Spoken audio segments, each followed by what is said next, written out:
जगमग जरेला दियरिया हो, देख नदिया के तीर हो, देख नदिया के तीर।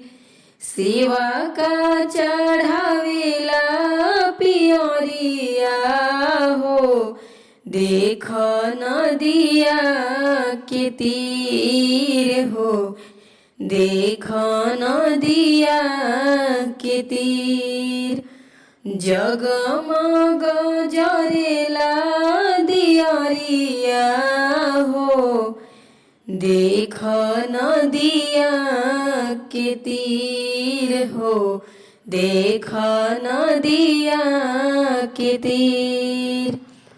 सेवा का जलवेला दियरिया हो, देख नदिया के तीर हो, देख नदिया के तीर। आरा के घाट शोभे जिया हरसाए, गंगा जी के घाट चारों ओर जगमगाए।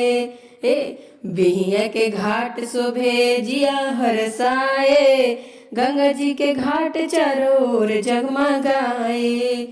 देखी देखी बिहसे नगरिया हो, देखी देखी बिहसे नगरिया हो, देख नदिया के तीर हो, देख नदिया के तीर।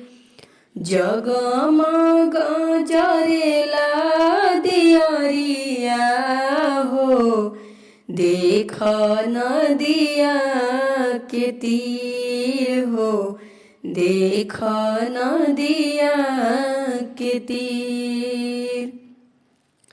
सेवा का जलवेला दियरिया हो, देख नदिया के तीर हो, देख नदिया के तीर।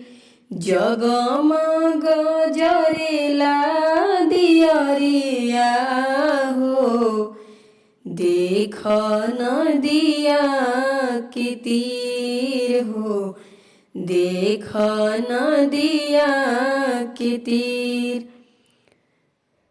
जयराम जी की दोस्तों, आप सभी को ये गीत कैसी लगी कमेंट में जरूर बताइएगा। ये हमारे बिहार के मशहूर पवन सिंह का गाना है जो मैंने गाया है। जय